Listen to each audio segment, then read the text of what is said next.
सर्वजीव पापनाशकारणं भवेश्वरं स्वीकृतं च गर्भवासदेहपाशमीदृशं यापितं स्वलीलया च येन दिव्यजीवनम्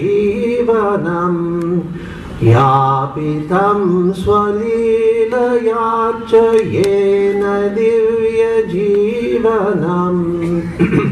तन्नमामि देवदेव रामकृष्णम् ईदृशम्।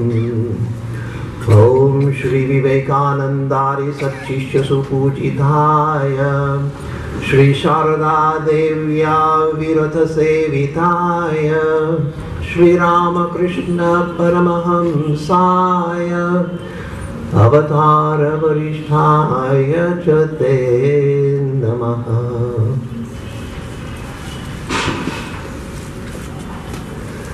Respected Swami Atmarupananda Ji Maharaj, other Swamijis and dear devotees, मैं अंग्रेजी में भाषण देता हूँ क्योंकि मेरा हिंदी अच्छा नहीं है और मेरा मराठी है ही नहीं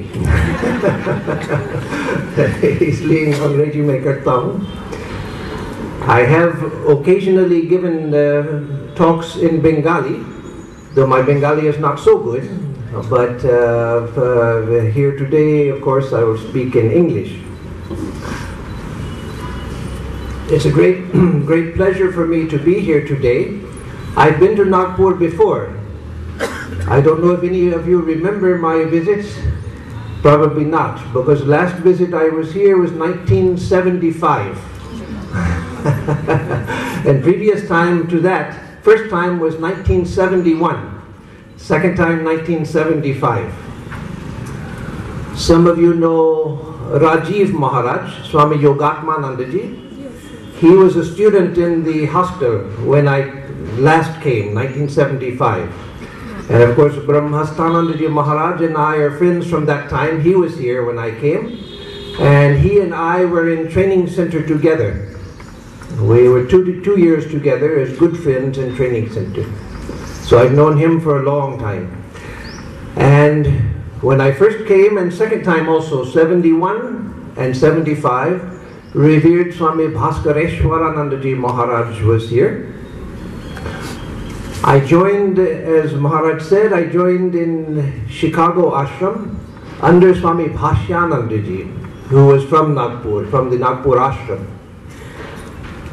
And as was said in the introduction, I went to Mayavati after training center, Advaita Ashram Mayavati. And there I was assistant to Swami Balaramananda Ji, who was also from Nagpur. And then I had friends in training center like Brahmastananda Ji Maharaj, who were from Nagpur. So much of my early monastic life was associated directly and indirectly with Nagpur. It was a great blessing in 1975 when I came here. Swami Bhaskareshwarananda Ji was very old, as you know, and not well, but he gave a class for me and other brahmacharis from Chicago in his room. Sitting in his chair, he gave us a class, which I still remember. I still remember some of the things that he told us at that time also. A very great Swami. So the Nagpur ashram is a very blessed ashrama. And you were blessed to be associated with the Nagpur ashrama. This ashram was blessed by Swami Shivananda Ji Maharaj, Swami Akhandananda Ji Maharaj, and by a great soul, Swami Bhaskareshwarananda Ji, who is regarded as one of the great souls of the Ramakrishna order. So again, it's a great pleasure for me to be here and to have a chance to share a few ideas with you over the next 3 days. And I am very thankful to Swami Brahmastananda Ji Maharaj for having given me this opportunity. So as you know, I'm going to speak on the Karma Yoga Sutra, And as you also heard in the introduction, the Karma Yoga Sutra was not written by a great sage like Vyasa or Badarayana or Patanjali. So I don't claim to be in their company at all. But I thought that Swamiji's ideas on Karma Yoga and the Gita's ideas on Karma Yoga, it would be good if they existed in sutra form. So I have only started the Karma Yoga Sutras in the hope that in the future others will take it up also. Swami Harshanandaji, who is head of the Bangalore Ashrama, he also has published a Karma Yoga Sutra, a very good a book on the Karma Yoga Sutra. And my idea in starting another Karma Yoga Sutra was just that let something be started. And over the next 100, 200, 300 years, let people much greater than I am refine them, perfect them, add to them. So this, what I did, is only a very humble start. But I decided to speak on the topic because it was for selfish reasons. Selfish reason to speak on Karma Yoga Sutra. By speaking on it, it gave me encouragement to go forward with the effort to write the Karma Yoga Sutras. So, let me begin. Again, there's nothing in here that's not found in Swami Vivekananda ji and in the Bhagavad Gita. The Bhagavad Gita is the great scripture of Karma Yoga. And Swami Vivekananda was the modern exponent of Karma Yoga, the great exponent of Karma Yoga. When we think of Karma Yoga related to the Ramakrishna mission, we think of Swami Vivekananda. And that's only right, because he spoke so much, gave so much emphasis to Karma Yoga. But we don't think so much of Sri Ramakrishna in relationship to Karma Yoga. But in the future, Sri Ramakrishna also will be regarded as a great exponent of Karma Yoga. Not just exponent, the embodiment of Karma Yoga. The embodiment of Karma Yoga. That's why Swamiji, in one of his hymns to Sri Ramakrishna, I'm sure you hear it here. It's a very common hymn sung to Sri Ramakrishna. There's one verse, let's see. Advaya tattva samahita chittam projwala bhakti patavrita vrittam karma kalevaram adbhuta cheshtam yami gurum sharanam bhava vaidyam. Karma kalevaram adbhuta cheshtam. That's the Sri Ramakrishna. So Sri Ramakrishna was the embodiment of Karma Yoga. How? Because of his selfless service to humanity. Sri Ramakrishna did not start hospitals, he did not start clinics, he didn't start colleges, and yet, if you look at his life, once he began his teaching life, his whole life was given to humanity. His whole life was given to humanity. Once the Holy Mother went into deep ecstasy.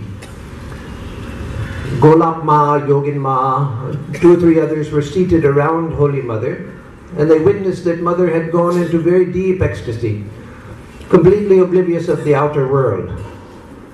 As she began to come down, Holy Mother, still not aware of people around her, still absorbed in bhava, but a little bit aware of her presence, enough to speak, she said to herself, "No one understands how Sri Ramakrishna suffers. Sitting in the hearts of everyone, he's only waiting for people to turn their minds towards him. But how few want him? How few want him? Sitting in the hearts of everyone, he waits for us to turn our minds towards him, and yet how few want him." And she said that for Sri Ramakrishna there's no mukti. For Sri Ramakrishna, he comes back again and again to grant mukti to others. And so Sri Ramakrishna is a great karma yogi. Swami Vivekananda says in Karma Yoga that Buddha was the ideal karma yogi. And that's true, of course. Swamiji said it, and it's true. But the same could be said for Sri Krishna, of course, as Swamiji said in other places. I think in the West, where Swamiji taught Karma Yoga, he didn't mention Sri Krishna as the ideal, because Sri Krishna was regarded in the West as mythological, just made up stories. So he gave a historical example, Buddha. Of course, Sri Krishna was historical also, but he gave one that everyone would recognize as historical. But there is also, as I said, Sri Ramakrishna. And then what about Holy Mother? Holy Mother is the great example in modern times of Karma Yoga, the embodiment of Karma Yoga, the very embodiment of Karma Yoga. And so we have at the foundation of our Sangha, the Ramakrishna Sangha. And the Sangha means all of us, not those that wear this cloth, but those who wear any colors of cloth, but who belong to Sri Ramakrishna. At the very heart of our Sangha is the ideal of Karma Yoga. So, let me begin with the Karma Yoga Sutras, and I'm not going to go through all of them. I'll mention a few of them, but more important, I'll give some commentary on the important ideas of Karma Yoga as we find them in Swami Vivekananda and the Gita. Even that, I can't cover everything in an hour, but I'll cover a few ideas. The Sutra literature, Brahma Sutra, Yoga Sutra, Narada Bhakti Sutra, Shandilya Sutra, etc.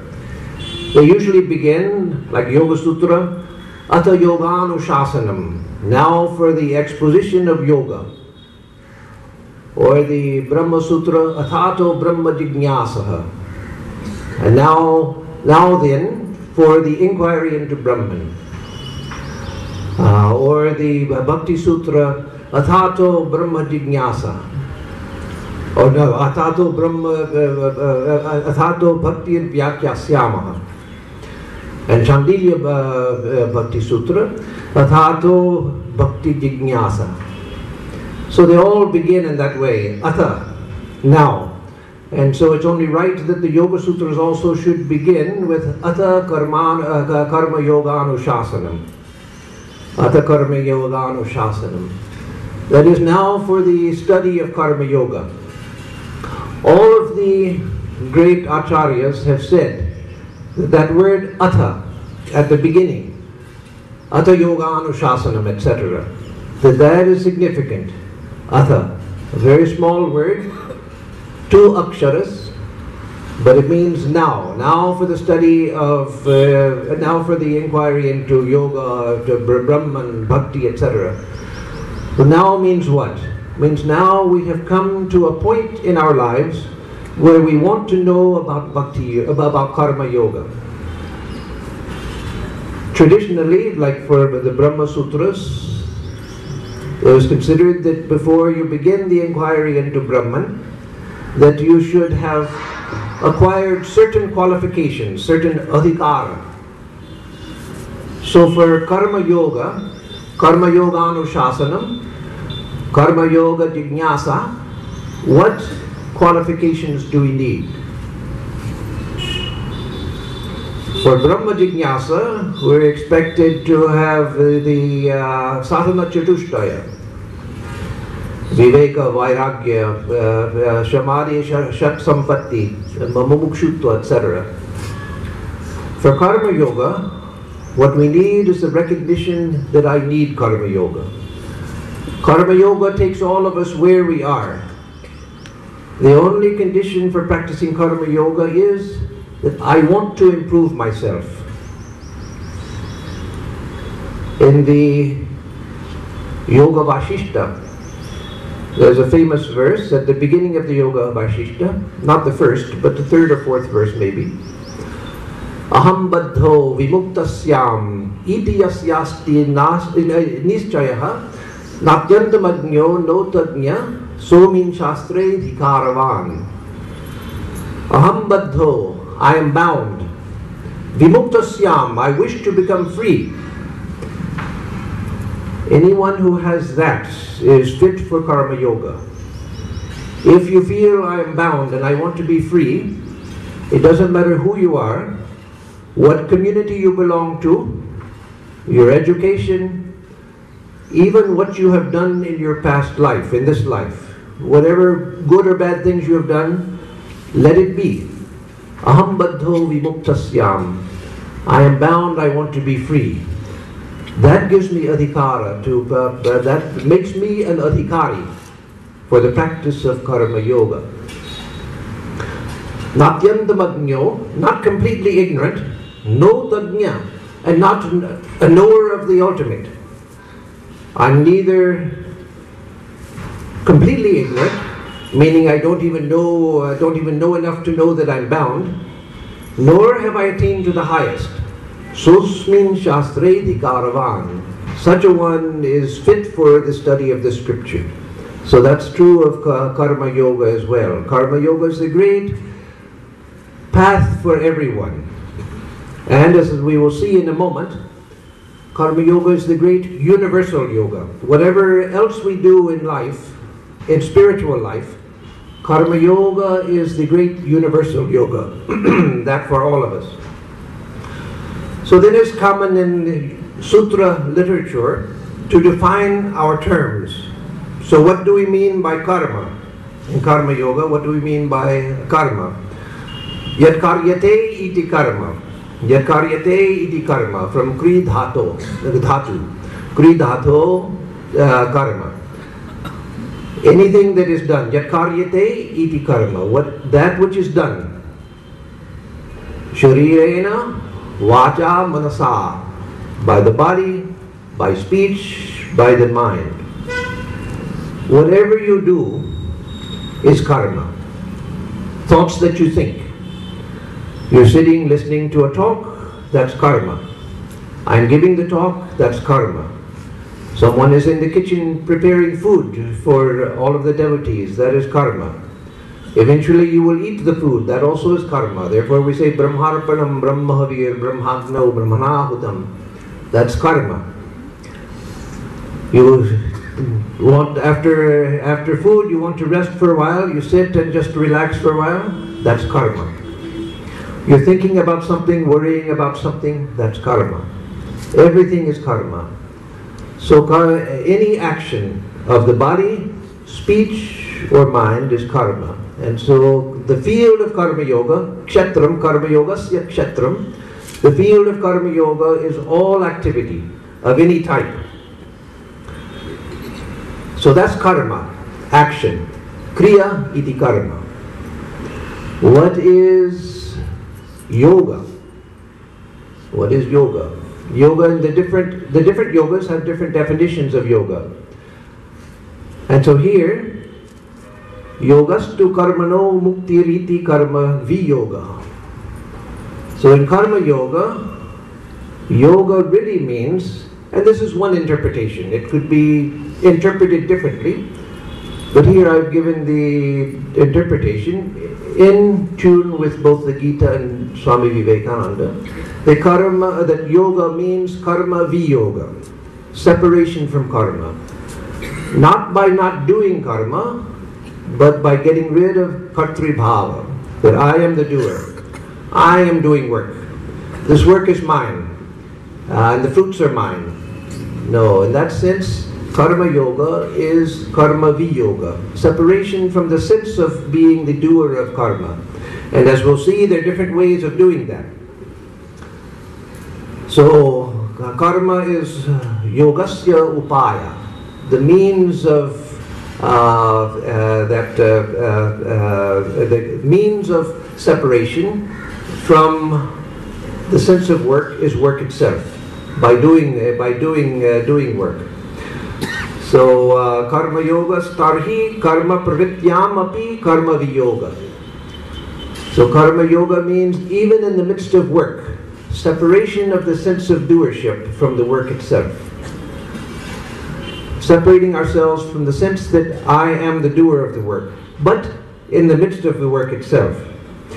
So karmanya karma yah pashyed akarmani cha karma yaha, as Sri Krishna says in the Gita. Karmanya karma yah pashyed, he who sees in the midst of action, inaction. How do you see inaction in the midst of action? मैं काम करता हूँ, कैसा देखेगा, काम नहीं करता हूँ, जब करता हूँ. How do I see that I'm not doing anything in the midst of action? By getting rid of the kartrutva bhava, the sense that I am the doer. Either God is the doer or Prakriti is the doer, and I'm the witness. So, kartrutva buddhi sannyasa, natu karma sannyasa. So in karma yoga, you don't give up action itself, you give up the sense of doership in the midst of action. That sounds very difficult, and it is of course difficult. It's a lifetime project. It takes a lifetime to practice any of the yogas. So the same with this one. So getting the sense that kurvannapi na kinchit karoti saha. The karma yogi is to work towards the sense that in the midst of action, I'm not doing anything. Karmanya karma yapashyed, again, as Sri Krishna says in the Gita. We all have the sense, two senses according to Vedanta, of kartaham, bhoktaham. I am the doer, and I am the enjoyer of the fruits of my action, the enjoyer of the experiences of karma. Here the English word enjoyer is not really a good word for bhokta, because bhokta means good fruits as well as bad fruits. Sukha dukkha, both, getting both, the bhokta of both. So enjoyer both of the good fruits of action and the bad fruits of action. So we have the sense that I'm the doer. Maharaj came to my room and said, now it's time to speak. So I said, okay, let us go. I'll go to speak now. I sit down and think, okay, now I have to speak kartaham and bhoktaham. I have to accept the results of my actions as well. But Karma Yoga says that no, that's the whole problem. That I think kartaham and therefore bhoktaham. As long as I think kartaham, I'm going to be bhokta also. I have to accept the fruits of my actions. So that's the problem we have to face with Karma Yoga. It's not a problem of Karma Yoga. It's the problem in life that Karma Yoga brings us to face, makes us to face. So now let me say a little bit about what distinguishes Karma Yoga from other yogas. What's the difference between, first of all, between karma and Karma Yoga? In our ashramas many times, both in India and in America, we say, okay, today we have Karma Yoga Day. So everyone volunteer, come to the ashrama and do different projects in the ashrama for Karma Yoga Day. Well, that's a very good thing. It gives devotees a chance for service and it helps the ashrama as well. But just by calling it Karma Yoga Day doesn't make it Karma Yoga. Karma Yoga depends on the internal attitude, my state of mind, if I make it Karma Yoga. And so karma and Karma Yoga are not the same. All of us know many people who work very hard, and yet they're not even good people. Now most thieves, most thieves are lazy. But some thieves are very hard workers. They're always thinking how to grab something from other people and work very hard at it. But they're thieves, chor. They're working very hard, but they're not becoming liberated.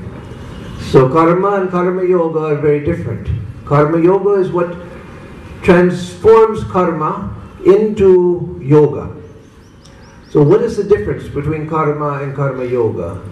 It's all here in the mind. What makes Karma Yoga is the mind. All of the yogas are mental yogas, manasik yoga. Karma Yoga also is manasik yoga, that which is performed by the mind. Two people can be doing the same work, and one is doing Karma Yoga and the other is not doing Karma Yoga. Why? Action is the same because of the mind, So that's the difference. Now, who is drawn to karma yoga?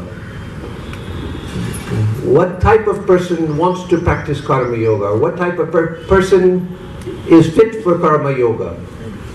Some people like the path of jnana, jnana marga. Some people like bhakti marga. Some people like yoga marga, raja yoga. And some people like karma yoga. And of course some people like all of them, which also is good. But some people who practice karma yoga are people who like action, like to do things. Some people like to sit quietly. They like to go to the temple and pray and meditate and so forth. Some people like to do something. Even if they like to go to the temple, they also like to spend some time active. And so karma yoga is partly for active people, people who like to do things. Some people learn best by doing things, not by reading books and so forth. They learn by doing. And so for them also karma yoga is very good, a way of learning by doing. Karma yoga is the experimentation with reality. The baby, a newborn baby, it sees the world, but it doesn't understand the world. It just sees an ocean of sights and sounds. Gradually it begins to recognize, oh, this is mama, amba, whatever word they use for mother. And then they recognize, oh, this is papa. And they begin to recognize different forms. And then they begin to discover, they don't know at first distinction between their own body and the world. But then they begin to know that, oh, this is my body. Then they discover their hand and put it in their mouth. They discover the thumb and put it in the mouth. Then they discover their foot and put the foot in the mouth also. Everything the baby wants to put in its mouth. What is it doing? It's experimenting with reality, trying to find out what this is. So karma yoga is the yoga of experimentation with reality, trying to find out what this is and how to go through it to liberation. That's what makes it yoga. How to go through the world to liberation. So some people who like action, they are drawn to karma yoga. Some people have to live in the world. They have duties to family, to society. They have to make a living to support themselves, to support others. So they have to work in the world. For them also karma yoga is meant. And the followers of Swami Vivekananda, according to us, the followers of Swami Vivekananda, karma yoga is meant for everyone, even for sannyasis. Even for sannyasis. Karma yoga is meant for all of us. Swami Vivekananda said that in Ramakrishna mission, that the sadhus, brahmacharis, can follow any of the 4 yogas, but everyone in the mission has to follow at least some karma yoga. Why is that? Why does everyone have to follow karma yoga? So again, karma yoga, some people like karma yoga because they're active by nature. Some people have to work in the world, so they want to follow karma yoga. But Swami Vivekananda said that karma yoga is for everyone. Why? Because karma yoga is the great universal yoga. The universal yoga. No matter what yoga you follow, it includes karma yoga. It's founded on karma yoga. How? Katham, how is that so? I want to go to, I like bhakti yoga. I want to go and worship the Lord, do puja to the Lord, make offerings to the Lord. I want to make offerings to the Lord. So kaam hai, that's work, action. मैं प्रार्थना करता हूँ, मैं प्रार्थना करता हूँ, वो तो काम है. That also is action. Or I like Raja Yoga. मैं ध्यान करूँगा, मैं ध्यान करूँगा. वो तो भी काम है. Karta, I am the doer. I am the one that's going to meditate.